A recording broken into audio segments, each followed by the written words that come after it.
আজি অসম বিধানসভাত কোনকেইটা বিষয়ে গুৰুত্ব লাভ কৰিলে আজি অসম বিধানসভাত মুখ্যমন্ত্ৰী ডক্টৰ হিমন্ত বিশ্ব শৰ্মাই কোনকেইটা বিষয়ক বেছি গুৰুত্ব প্ৰদান কৰিলে মুখ্যমন্ত্ৰী ডক্টৰ হিমন্ত বিশ্ব শৰ্মাই হিন্দু মুছলমানৰ প্ৰসংগটোৰ পৰা কি ওলাই আহিব পৰা নাই এআইডিএফৰ আজিৰ দিনটোত ভূমিকা কি কংগ্ৰেছৰ বিধায়কসকলৰ আজিৰ দিনটোৰ ভূমিকা কি আৰু একেটা সময়তে আমি উল্লেখ কৰিব বিচাৰিছো যে বৰ্তমান সময়ত আজিৰ দিনটোত বিজেপিৰ মন্ত্ৰীয়ে বিজেপিৰ বিধায়কে মুখ্যমন্ত্ৰী গৰাকী সমৰ্থন কৰি বিৰোধীলৈ কেনেদৰে তাচ্ছিল্যসূচক বক্তব্য প্ৰেৰণ কৰিলে সেই সমূহক লৈ আজিৰ দিনটো চৰ্চাত থাকিল অসম বিধানসভাৰ শৰৎকালীন অধিৱেশনৰ আজিৰ দিনটো সেইভাবে চৰ্চাৰ অন্যতম কাৰণ হৈ থাকে আমি আজিৰ দিনটোৰ সবিশেষ আজিৰ দিনটোৰ আদিৰ পৰা অন্তলৈ কোন কেইটা বিষয়ে বিশেষভাৱে স্থান লাভ কৰিলে জনাব বিচাৰিছো আপোনালোকে কোনটো ডেটা কোনে উলিয়াইছে মই নাজানো তো ভাৰতৰ হ'ব পাৰে স্যাৰ অসমৰ ট্ৰাইবেল এৰিয়া ট্ৰিগাৰ্ডেড কোনো নাই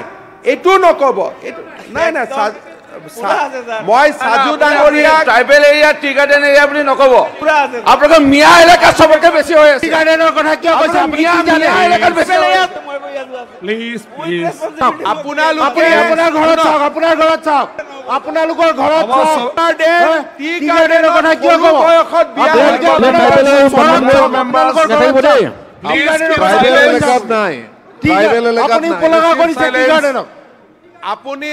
আপুনি এটা ভুল কথা নকব এইবিলাকে বাহিৰত সংঘাত কৰে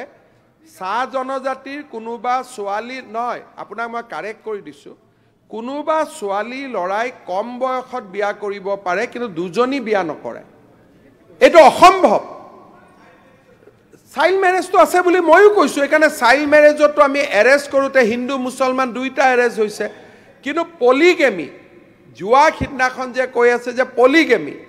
polygamy is not prevalent in Assam among the non-Muslim. আপোনালোকে ভাৰতৰ ডাটা এটা কৈ আছে অসমৰ ডাটা কোৱা নাই ভাৰতৰ বিভিন্ন জিলাত আদিবাসী মানুহৰ মাজত কোনোবা জায়গাত থাকিব পাৰে কিন্তু অসমৰ বড়ো মিচিঙৰ মাজতো polygamy দেখা না যায় ভুবন পেগু ৰনুজ পেগু খুদিব নহলে তো polygamy আইনৰ বিৰুদ্ধে তেওঁলোকে আহি অভিযোগ দিলেহেঁতেন যিমান কেখন polygamy আইনৰ বিৰুদ্ধে অভিযোগ আমি পাইছো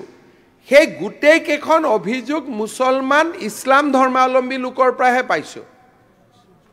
হিদিনাখন এজন মৌলানা আহিছিল মই নাম নকওঁ দুবাইত থাকে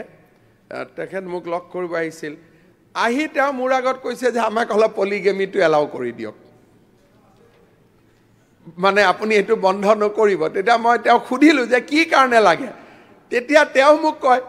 যিটো কৈছে আৰু ইয়াত ক'ব নোৱাৰি যিটো কাৰণ তেওঁ কৈছে যে এজন ডাঙৰ মৌলানা এটা জমিয়তৰো নেতৃত্ব দিয়ে গতিকে মই আৰু বেলেগ ক'ব নোখোজো শুনাৰ পিছত মোৰ মনটো আৰু ডাঠ হৈ গ'ল যে এটো বন্ধ কৰিবই লাগিব কাৰণ it is amounting to exploitation of female আৰু ফিমেল মানে মোৰ ছোৱালী আপোনালোকক মই এইটো কথা ক'ব খুজিছো যে আমাৰ চাহ বাগিচা অঞ্চলত জনজাতি অঞ্চলতো চাইল্ড ম্যাৰেজ আছে নোহোৱা নহয় কিন্তু পলিগেমি নাই দুজন তিনিজন বিয়া কৰোৱাটো নাই কাৰণে ভুল তথ্য যাব নালাগে যিটো আছে সেইটোৰ কাৰণে আমি তাতো কথা পাতি আছো চাইল্ড ম্যাৰেজ ইজ নট এগেইনষ্ট মুছলিম আমি যে কৈ আছো যে চাইল্ড ম্যাৰেজ বন্ধৰ অভিযান আপোনালোকে গাত পাতি ল'বই নালাগে এৰেষ্ট কৰা লিষ্টত যদি চাই তাত দেখিব হিন্দু আছে মুছলমানো আছে কিন্তু ডাটাই আমাক কয় যে সাউথ সালমা আৰু ধুবুৰী ডিস্ট্ৰিক্টত মই ধৰ্মলৈকে যোৱা নাই সাউথ সালমা আৰু ধুবুৰী ডিস্ট্ৰিক্টত চাইল্ড ম্যাৰেজ আটাইতকৈ বেছি এটা এইটো হল ডেটা সেইকাৰণে মই আপোনালোকক অনুৰোধ কৰিম ট্ৰাইবেল ট্ৰি গাৰ্ডেন এইটো বস্তু কৈ পেলাই আৰু বাহিৰত এখন নলব তেতিয়া আপোনালোকৰ ওপৰত গৈ মই কালি কেছ দিব লাগিব পৰখি কালি মোৰ ওপৰত কেছ দিছে নহয় গৈ মই কেছ দিব লাগিব যে এওঁলোকে কৰি আছে কাৰণ ৰেকৰ্ডটো হাউছৰ ৰেকৰ্ডটো টেপ হৈ থাকে আপোনালোকে টি গাৰ্ডেন আৰু ট্ৰাইবেলক এতিয়া খং উঠাই লৈ আছে মইতো উঠোৱা নাই গতিকে এইবিলাক কাম নকৰিব কাজিখিনিৰ কাৰণে আপোনালোকে ইমান টেনচন নলব এইখিনি মই হ্যান্ডল কৰি লম কি বাকি থ্যাংক ইউ কাজিৰ কাৰণে আমি কোৱা নাই ৰিপ্লাই দিলে হৈ গ'ল দুই সাইড অলপ কনফিউজন হৈছে আৰু ইমান কি ৰিপ্লাই লাগে আৰু সব কথাই কৈ দিলে কভাৰ কৰিলে না এটা কথা মাননীয় মুখ্যমন্ত্ৰী ডাঙৰীয়া কৈছে যদি ষ্টেট লেজিসলেশ্যন এটা চেণ্ট্ৰেল লেজিসলেশ্যনৰ লগত যদি কণ্ট্ৰাডিক্ট হয়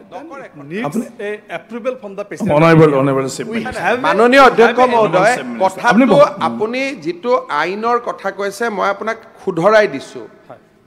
কণ্ট্ৰাডিক্ট হয় নে নহয় এইটো গভৰ্ণৰে চাব যেতিয়া আমি বিলখন এছেণ্টৰ কাৰণে পঠাম হাউচে নাচায় হাউচে আইনখন পাছ কৰিব আগতীয়াকৈ অনুমোদন নহয় হাউচে আইনখন 254 অফ দ্য কনষ্টিটিউশ্যন পঢ়ি লওক আগতে হাউচে পাছ কৰিব ৰাজ্যপালে বিবেচনা কৰিব যে এই আইনখনে কিবা আইনৰ লগত কণ্ট্ৰাডিক্ট কৰে নেকি যদি তেওঁ ভাবে কণ্ট্ৰাডিক্ট কৰে তেওঁ ৰাষ্ট্ৰপতিলৈকে পঠাব না মোৰ কোৱেশ্চনটো সেইখিনিয়ে অধ্যক্ষ মহোদয় এইটো গভৰ্ণৰৰ পাৱাৰটো আমি কেনেকৈ ল'ম যিটো সংবিধানে আৰে আমিতো ৰাজ্যপাল আমাক ৰাষ্ট্ৰপতিয়ে পাতা নাই নহয় যিটো পাৱাৰ সংবিধানে ৰাজ্যপালক দিছে সেই পাৱাৰটো বিধানসভাই ল'ব নোৱাৰে নহয় যিটো পাৱাৰ ৰাজ্যপালৰহে এইটো পাৱাৰ যে বিল কণ্ট্ৰাডিক্ট কৰে নেকি this is absolutely in the domain of the governor হয় মানে এই ৰিপিল বিলটো 2020 বিলটোৱে আৰ্টিকেল 254 কণ্ট্ৰাডিক্ট হয় নে নহয় আৰ্টিকেল 254 মানে হৈছে এইটো গভৰ্ণৰে চাব কিন্তু উইদাউট দ্য গভৰ্ণৰ চোৱাৰ আগতে আমি নতুন আইন কেনেকৈ আনিম আৰে এই বিলটো জাষ্টিফাইবল অৰ নট তেতিয়া গভৰ্ণৰে এছেণ্ট নিদিব ইয়াত আপোনালোকে যিটো কথা আলোচনা কৰি আছে গভৰ্ণৰে আলোচনা কৰি আছে আমি ৰিপিল বিলখন গভৰ্ণৰক দিম গভৰ্ণৰে যদি ভাবে যে এই ৰিপিলখনৰ লগত কিবা চেণ্ট্ৰেল আইনৰ সমস্যা আছে তেওঁ ৰাষ্ট্ৰপতিক পঠাব যেতিয়ালৈকে সেইখন ঘূৰি নাহে নতুন বিলখনকো তেওঁ এছেণ্ট নিদিব এই গোটেই কামটো বিধানসভাৰ নহয় বিধানসভাই আইন প্ৰণয়ন কৰে আইনখন কাৰোবাৰ লগত কণ্ট্ৰাডিকশ্যন কৰে নেকি সেই চোৱাৰ দায়িত্বটো হ'ল ৰাজ্যপালৰ আৰু মই জানাত এই আইনখনে কাৰো লগত কণ্ট্ৰাডিক্ট নকৰে this is a independent act of Assam legislation এইখন আপোনালোকে চাওক এই আইনখন হ'ল Assam Muslim marriage and divorce registration act 1935 এখন পাৰ্লিয়ামেণ্ট নহয় ইয়েছ অধ্যক্ষ মহোদয় এই কথাটো যিটো Muslim marriage and divorce registration act 1935 এই 1935 there is a provision of qazi number 1 there is a provision of qazi আমি যেতিয়া ৰিপিল আনিছোঁ বিলটো যেতিয়া ৰিপিল আনিছোঁ আল্টিমেটলি কাজি এবলিছ কৰি আছোঁ আৰে আমি ৰেজিষ্ট্ৰেশ্যনটো এবলিছ কৰি আছোঁ আণ্ডাৰ দিছ এক্ট যিকোনো খবৰৰ বাবে যোগাযোগ কৰক